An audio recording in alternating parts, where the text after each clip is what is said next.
Devemos muito a uma cidade. Devemos a ela a construção da civilização europeia. Mais ainda devemos a ela o renascimento daquilo que hoje chamamos de mundo ocidental. No ano de 480, nasceu São Bento na Núrcia, aquele que teve a força para mudar a si mesmo e usou essa mesma energia para mudar o mundo. Houve um homem de vida venerável, Bento tanto pela graça quanto pelo nome, que desde a infância possuía um coração maduro. Superior pelo seu modo de proceder, na juventude, a nenhuma volúpia entregou seu coração. E assim, enquanto se achava nesta terra, da qual por algum tempo pudera gozar livremente, desprezou como já murchas as flores do mundo. As obras de Bento falam por si, mas quase tudo o que se sabe sobre sua vida pessoal chegou até nós graças aos diálogos de São Gregório Magno, biógrafo e o primeiro monge a ser eleito papa. Em seu livro, ele registrou os maravilhosos fatos que ouviu e sobre os quais pesquisou por toda a vida. Bento tinha apenas 13 anos quando partiu para a Cidade Eterna. Mas era maduro o suficiente para, em pouco tempo, perceber que a superficialidade que tomava conta da vida social de Roma havia invadido também as suas escolas. A Roma daquele tempo era o que ele menos queria. Logo entendeu que os professores estavam mais preocupados em agradar as famílias ricas do que em corrigir aquela geração de jovens mimados e irresponsáveis, para os quais o conhecimento era a menor das preocupações. Temendo ser engolido pelo rasteiro materialismo e a vida de aparências, decidiu preparar-se sozinho para, um dia, poder ajudar aquelas pessoas.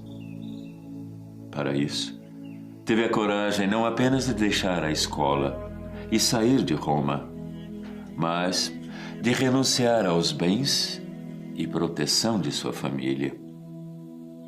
A partir daí, ele buscaria inspiração no contato com a natureza, nos estudos profundos e na convivência com as pessoas simples. Ele não queria que nenhum conforto material inadequado pudesse distraí-lo de seus objetivos. Pouco mais que um adolescente, Bento saiu de Roma a pé, em busca de um local isolado. Nesta viagem, foi acompanhado de sua fiel ama, que cuidava dele desde o nascimento e não aceitou deixá-lo partir sozinho.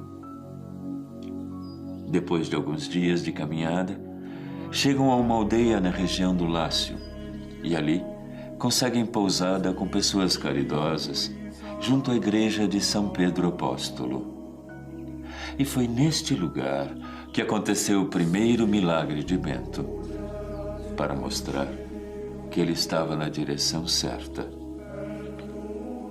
Um dia, sua ama pediu às vizinhas que lhe emprestassem um crivo,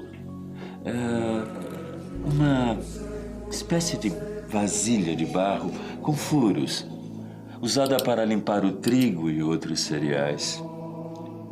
Por descuido dela, o crivo emprestado caiu e quebrou.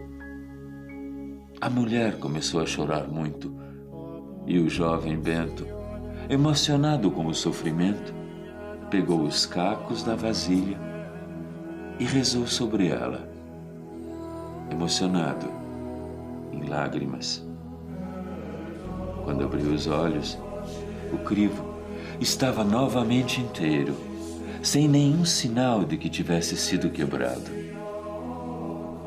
Em pouco tempo, todos os habitantes da região já sabiam do milagre.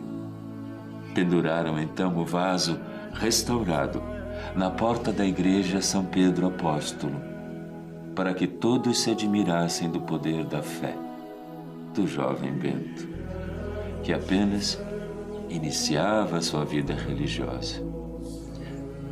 A vasilha ficou ali por décadas e sobreviveu a tudo e a todos. As wir riefen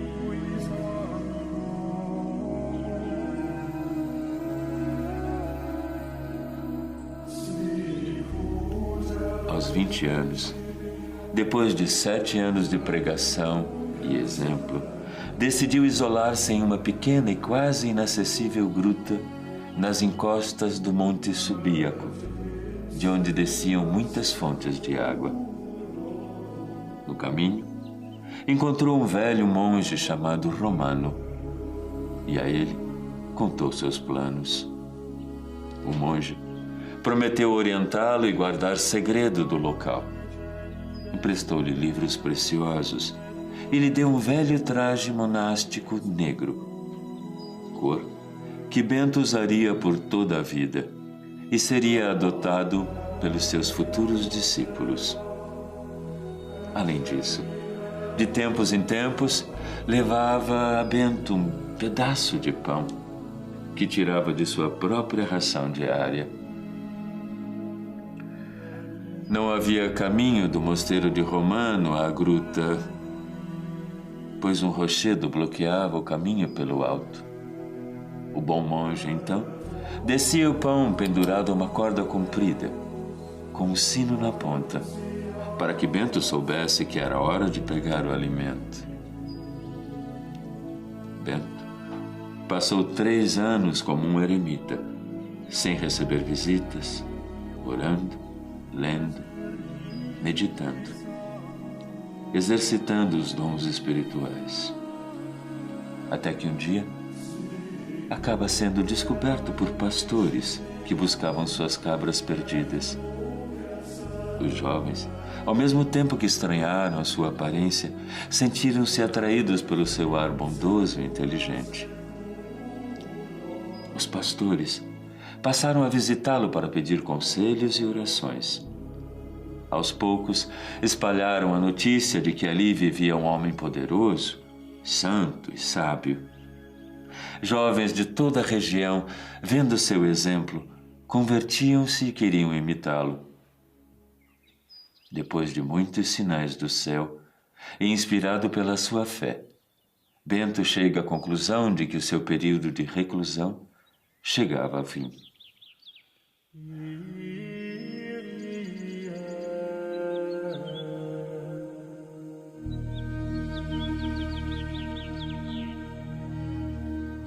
Perto de onde Bento fez o seu retiro, havia o convento de São Cosimato, cujo dirigente havia morrido recentemente.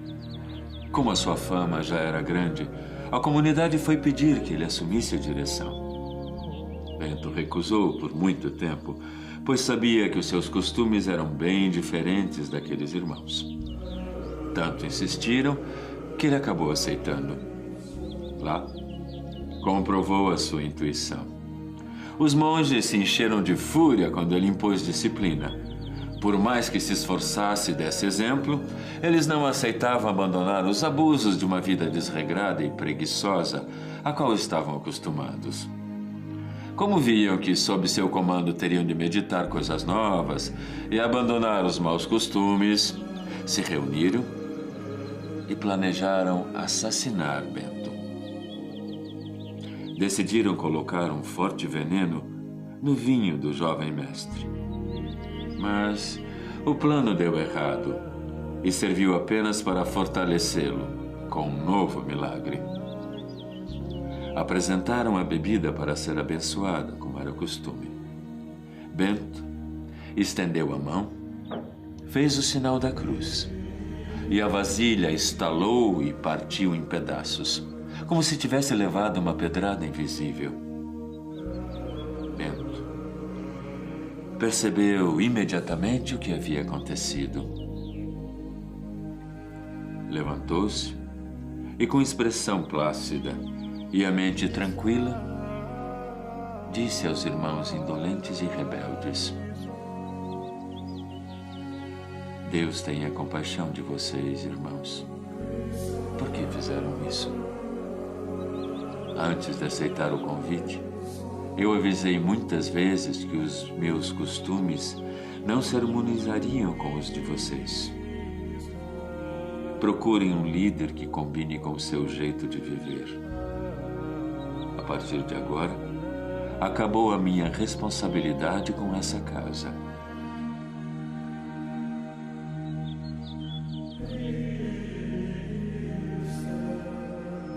Bento deixou o mosteiro, voltou para Subíaco, recebido entusiasticamente por jovens cheios de energia e fé. Entre eles, os futuros santos Plácido e Mauro. Resolve emigrar para a região de Nápoles. Lá, aos pés do Monte Cassino, ele e seus discípulos constroem, com muito esforço e apoio da comunidade, o seu primeiro mosteiro, usando as pedras de uma antiquíssima construção abandonada.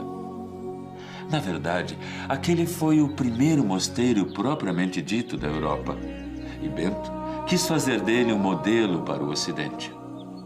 Para isso, estudou a fundo os regulamentos dos mosteiros orientais, assimilando o que havia de melhor e adaptando o restante ao espírito romano. Uma grande quantidade de discípulos aparece e, para abrigá-los, Bento funda 12 pequenos mosteiros. Seu lema é simples e poderoso: ora et labora, ou seja, rezar e trabalhar. Porém, o trabalho de Bento causa inveja a um sacerdote da região, Florêncio. Ele tenta de todas as maneiras impedir que as pessoas procurem o santo.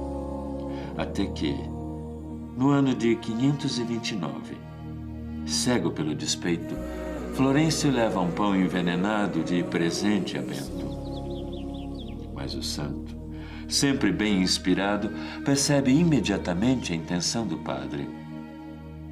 Na hora da refeição, Bento ordenou a um corvo, que tinha o costume de ir comer nas suas mãos, que, em nome de Jesus, levasse o alimento envenenado para longe, onde não pudesse ser encontrado. O animal demonstrou medo. Não queria tocar no pão, mas acabou obedecendo. Horas depois, voltou, são e salvo, e foi alimentado pelo monge.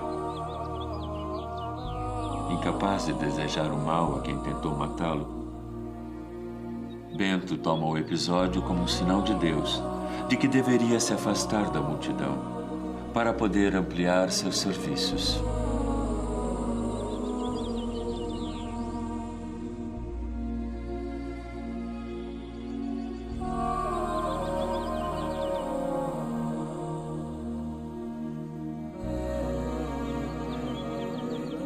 Aos 50 anos, deixa o vale para morar no alto da montanha, onde começa a construção de Monte Cassino, que se tornaria o grande centro propulsor da mensagem beneditina, sob o emblema da cruz e do arado.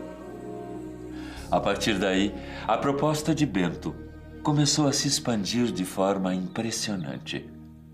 A poucos quilômetros dali, Santa Escolástica, sua irmã gêmea, adotou as mesmas regras para as mulheres, dando origem à Ordem das Monjas Beneditinas.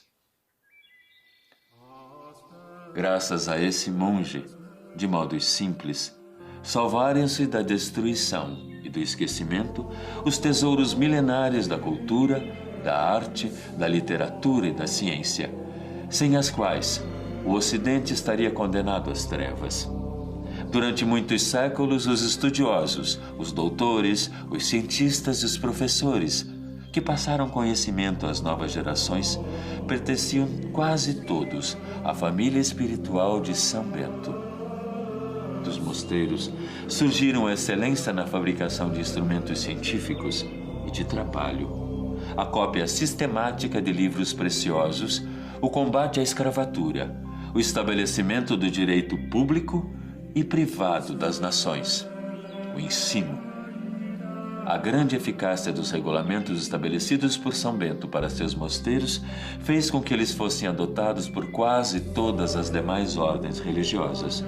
Para divulgar e facilitar a sua execução, ele escreveu, a partir de 534, os 73 capítulos da Regra dos Mosteiros, equilibrada, moderada e sensata. Ela é seguida até os dias de hoje.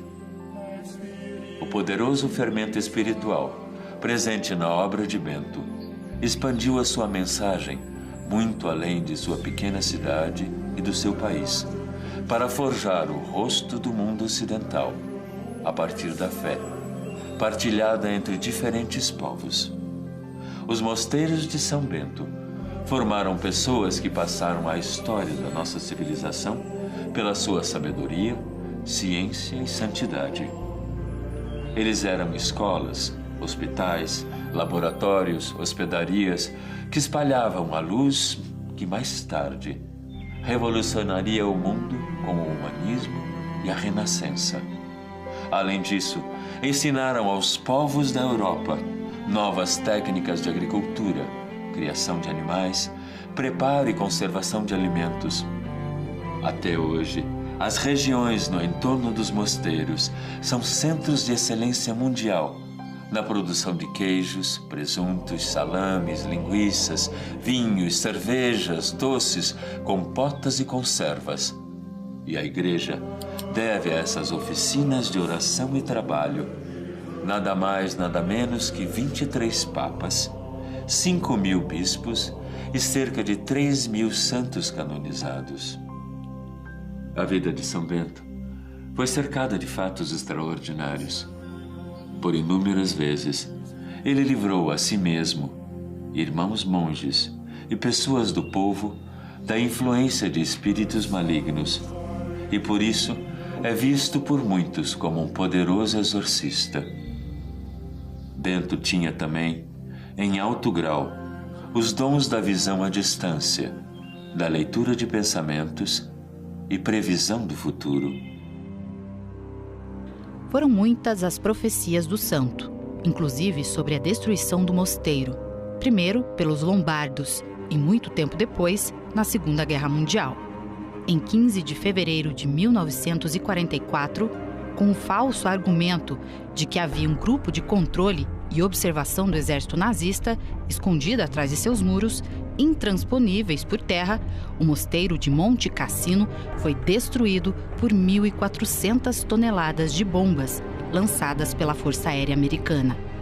Ironicamente, tudo começou com o ataque do bombardeio estratégico B-17, pilotado pelo Major Bradford Evans e cujo número era 666, o número da besta no livro do Apocalipse.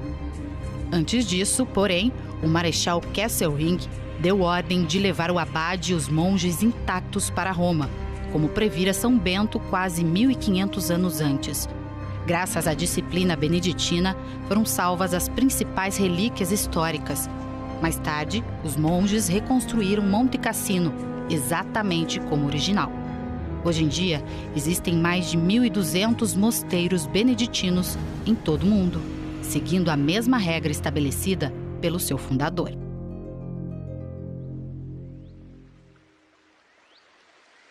Confirmando uma de suas profecias, São Bento morreu em 21 de março de 547, aos 67 anos, 42 dias depois da irmã Santa Escolástica, deixando um legado incalculável.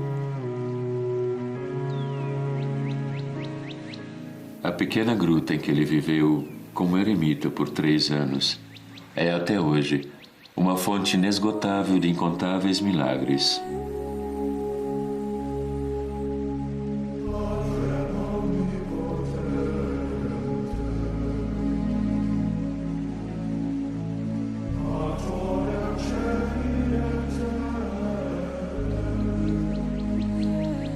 Durante séculos, muitos cristãos têm usado a medalha de São Bento na luta espiritual contra as forças do mal.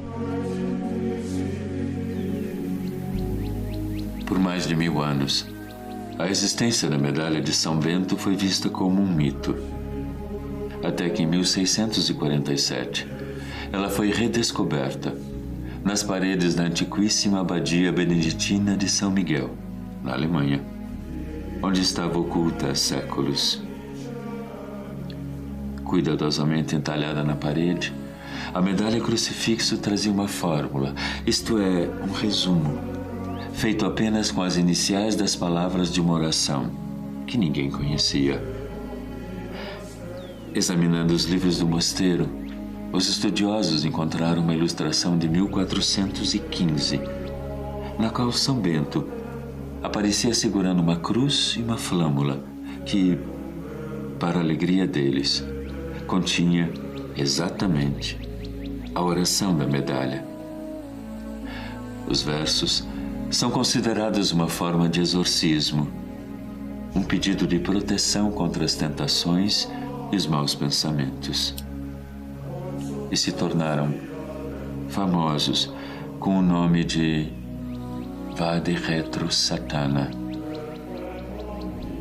A medalha tem na frente a imagem de São Bento trazendo nas mãos uma cruz e um livro aberto com a frase: sejamos protegidos pela sua presença na hora de nossa morte.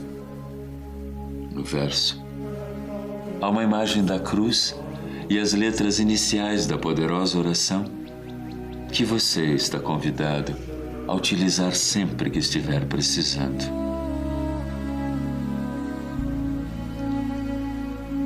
A cruz sagrada seja a minha luz. Não seja o dragão o meu guia. Retira de Satanás. Nunca me aconselhes coisas vãs. É mal o que me ofereces. Bebe tu mesmo o teu veneno.